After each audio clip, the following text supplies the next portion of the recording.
Hi all അസ്സാം വലൈക്കും. അപ്പോൾ ക്രിസ്മസ് ഒക്കെ കഴിഞ്ഞ് ഇനി ന്യൂ ഇയർ ആകുമ്പോഴത്തേക്ക് നമുക്ക് നല്ലൊരു ചോക്ലേറ്റ് കേക്ക് ഉണ്ടാക്കിയാലോ?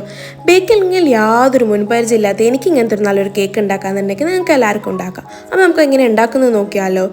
ബേക്കിംഗ് ആയതുകൊണ്ട് തന്നെ മെഷർമെൻറ്റ്സ് എല്ലാം കൃത്യമായിരിക്കണം. അതൊരു 1/4 കപ്പ് മൈദ, പിന്നെ ഒരു 1/4 കപ്പ് കൊക്കോ പൗഡർ, പിന്നെ ഒരു 1/2 ടീസ്പൂൺ ബേക്കിംഗ് സോഡ, പിന്നെ 1 teaspoon baking powder, 1 teaspoon cornflour, ഒരു പിഞ്ച് സോൾട്ട്. ഇതെല്ലാം നല്ലോണം ഒന്ന് അരിച്ചെടുക്കുക.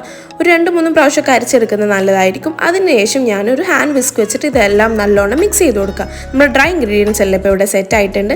ശേഷം ഞാനൊരു 2 മുട്ട, വലിയ മുട്ടയാണെന്നുണ്ടെങ്കിൽ 2 ചെറുതാണെന്നുണ്ടെങ്കിൽ 3 എടുത്തിട്ട് നല്ലോണം ബീറ്റ് ചെയ്ത് കൊടുക്കുക. പിന്നെ ഒരു 1/2 കപ്പ് പൊടിച്ച പഞ്ചസാരയും കൂടി ആഡ് ചെയ്തതിന് ശേഷം നല്ലോണം ഒന്ന് ബീറ്റ് ചെയ്തെടുക്കുക. ഫസ്റ്റായിട്ട് ബേക്ക് ചെയ്യുന്ന ഒരു മാക്സിമം മെഷർമെൻറ്റ് കപ്പ് തന്നെ യൂസ് ചെയ്യാൻ നോക്കുക.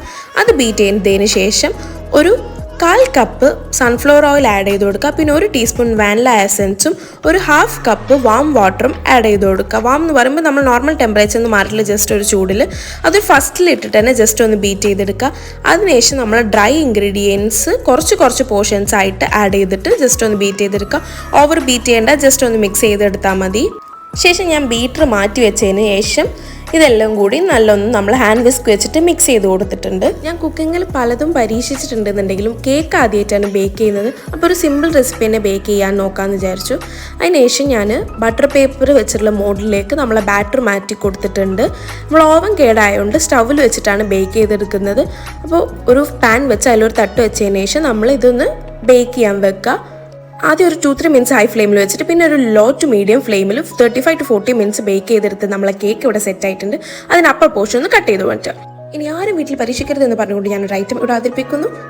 എല്ലാവരും മമ്മിമാരും എൻ്റെ മമ്മിയെ പോലെ കൂളായിരിക്കണമെന്നില്ല. അപ്പോൾ നല്ല കട്ടിയുള്ളൊരു പാത്രത്തിലേക്ക് തിളച്ച വെള്ളം വെച്ചിട്ട് അതിൻ്റെ മേലെ ഒരു പാത്രം വെച്ചിട്ട് 1/2 കപ്പ് മിൽക്കും അതുപോലെ തന്നെ 2 ടേബിൾ സ്പൂൺ ബട്ടറും ആഡ് ചെയ്തിട്ട് ഒരു 1/2 കപ്പോളം ചോക്ലേറ്റ് ആഡ് ചെയ്തിട്ട് അതും ഡബിൾ ബോയിൽ ചെയ്ത് മെൽറ്റ് ചെയ്തെടുക്കാം. ഞാൻ ഇവിടെ ഡാർക്ക് ചോക്ലേറ്റ് ആണ് എടുത്തിട്ടുള്ളത്. അതിനുശേഷം നമ്മൾ നേരത്തെ കേക്കിൻ്റെ മേലിൽ കട്ട് ചെയ്ത പോർഷൻ ഒന്ന് മിക്സിയിലിട്ട് പൊടിച്ചെടുക്കുക. ശേഷം നമ്മൾ സെർവിങ് പ്ലേറ്റിലേക്ക് 4 സൈഡിലും ബട്ടർ പേപ്പർ ഇങ്ങനെ വെച്ചതിന് ശേഷം നമ്മൾ കേക്ക് വെച്ച് കൊടുത്ത് ടൂത്ത് പിക്കോ ഫോർക്കോ വെച്ചിട്ട് കുത്തി കൊടുക്കുക. നമ്മൾ ചോക്ലേറ്റ് ഗനാഷ് അതിൻ്റെ മേലേക്ക് ഒഴിച്ചു കൊടുക്കുക. ബട്ടർ പേപ്പർ വെച്ചിട്ട് എന്തിനാന്നുള്ളത് ഞാൻ പറഞ്ഞുതരാം. ഇനി ഞാൻ ഇതിനോട് താജ്മഹൽ പണിയാൻ വേണ്ടി പോവുകയാണ്. അപ്പോൾ നമ്മൾ പൊടിച്ചു വെച്ച കേക്കിൻ്റെ മിക്സ് ഇതിൻ്റെ ചുറ്റും നല്ലോണം ഒന്ന് കൈവച്ച് പ്രസ് ചെയ്ത് കൊടുക്കുക.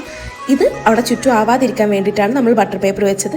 അതിനുശേഷം സ്ട്രോബെറി കട്ട് ചെയ്തിട്ട് വെച്ച് കൊടുത്തു. അതുപോലെ തന്നെ ഡെക്കറേഷന് വേണ്ടിയിട്ട് മിൻറ്റ് ലീഫൊക്കെ വെച്ച് കൊടുത്തിട്ടുണ്ട്. പിന്നെ നേരത്തെ പറഞ്ഞ പാത്രം പൊട്ടിയ കേസ്, അത് പാത്രം പൊട്ടുന്നത് മാത്രമല്ല, നല്ല തിളച്ച വെള്ളമാണ്, അത് മേലിലായ പൊള്ളും ചെയ്യും. അതാണ് വീട്ടിൽ അനുകരിക്കരുതെന്ന് പറഞ്ഞത്. അങ്ങനെ അത് എൻ്റെ മനസ്സിലുള്ള ഞാൻ ആഗ്രഹിച്ച ലുക്ക് തന്നെ കിട്ടിയിട്ടുണ്ട്. ടേസ്റ്റിലും നോ കോംപ്രമൈസ്. അപ്പോൾ വ്ളോഗേഴ്സിൻ്റെ ഭാഷയിൽ പറഞ്ഞാൽ മസ്റ്റ് ട്രൈ ഐറ്റമാണ്. അപ്പോൾ നമ്മുടെ വീഡിയോ ഇഷ്ടപ്പെട്ട ലൈക്ക് ചെയ്യുക, ചാനൽ ആദ്യമായിട്ട് കാണുമെങ്കിൽ സബ്സ്ക്രൈബ് ചെയ്യുക.